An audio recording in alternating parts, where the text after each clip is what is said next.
Hello and welcome to a series of instructional videos for pipe band drumming. In this episode we're going to look at creating different textures on the drum, mainly by using buzz strokes, a series of exercises in order to incorporate buzzes and taps, and to finish off we're going to combine everything we learned in the first video, the second video, into a beginner drum score to help you combine it all together and practice that at home.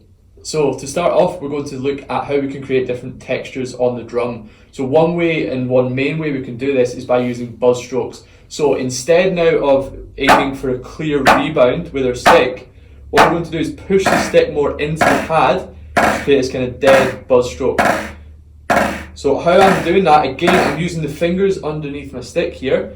My arm is coming down, but if you notice, I'm tilting my arm a little bit more, pointing a little bit more towards the stick. What that does, you can see when I flatten off, when I point more down towards the pad, it just kind of naturally deadens the buzz stroke there. Same with the left hand, again a little bit trickier. I'm pointing my stick more towards the pad, again using the thumb in the left hand to kind of trap the stick down onto the playing surface there. Okay, so both together, we've got right, left, right, left. So when our buzzes, we don't want to be too tight, we don't want to be gripping the sticks too tight, or alternatively, we don't want to be too loose and out of control. Just somewhere in the middle there. So really try and kind of play with the sound here. So you can get a comfortable, even buzz stroke with both hands. Okay, so in order to try and practice these buzz strokes a little bit more, we're going to look at a few exercises now that can help. So first off, we're going to look at the 5-stroke roll. So the 5-stroke roll comprises of 2 buzzes and 1 tap. So we're going to go right, left, tap.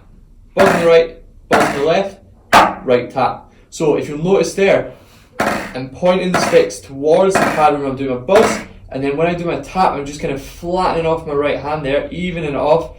That's going to give me a little bit of a clearer tap. So 5-stroke roll on the right hand, we've got buzz, buzz, tap, buzz, buzz, tap. And then we want to practice that on the left hand too. So we're going buzz, buzz, tap, buzz, buzz, tap. Again, I'm kind of throwing my left hand up there when I'm wanting that tap. If it's flatten off, it's going to get a little bit of a clearer tap. So we're going buzz, buzz, tap, pointing down for the buzz, flatten off for the tap.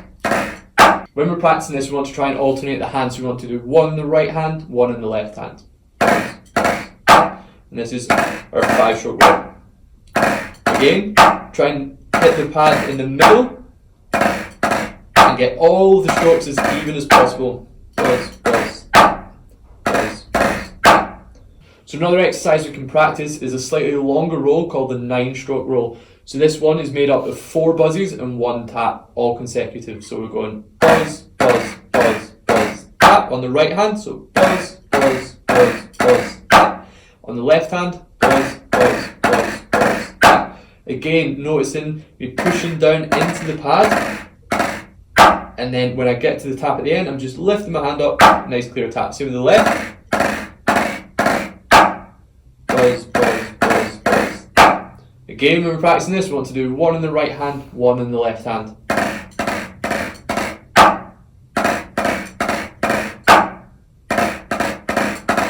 Trying to get the buzzes sounding nice and even. Again, not too tight or not too loose either. We want nice, consistent buzzes here. With both the rolls, you can speed them up slightly to get a little bit of a smoother sound.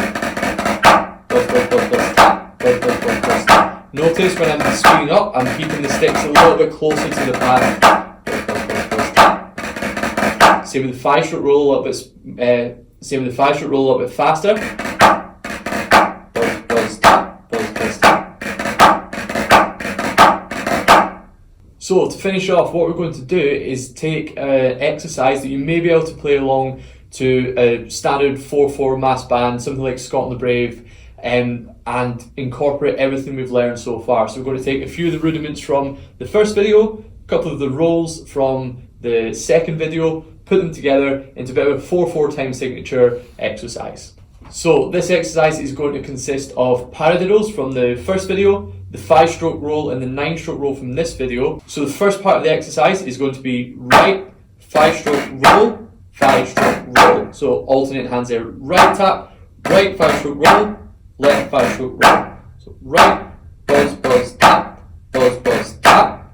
And then what we're going to do is right tap and then a paradiddle right onto the left paradiddle there. Right, paradiddle right. Okay, so that whole first bar, right, buzz, buzz, tap, buzz, buzz, tap, right, left, diddle, right. Okay, what we're going to do then is just repeat that 3 times so we get this. Right, starting again, right, 5-stroke roll, 5-stroke roll.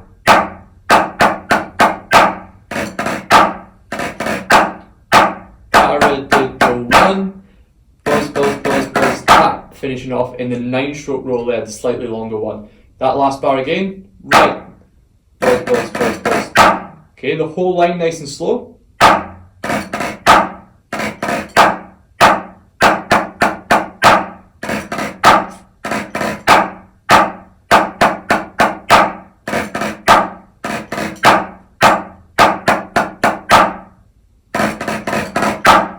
So what we're looking to achieve here is trying to get some consistency within all of our rolls that we're playing, and also the rebound strokes are our paradiddle exercises also. So for instance, that first bar, really try and focus on the quality of the buzzies, the clarity of the taps.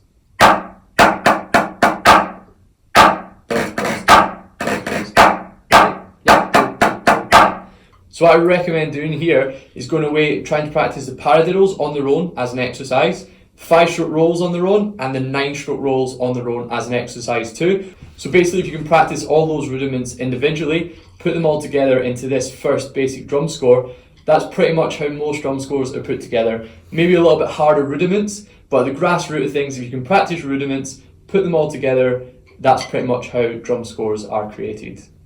I hope this video helps, and thanks for watching.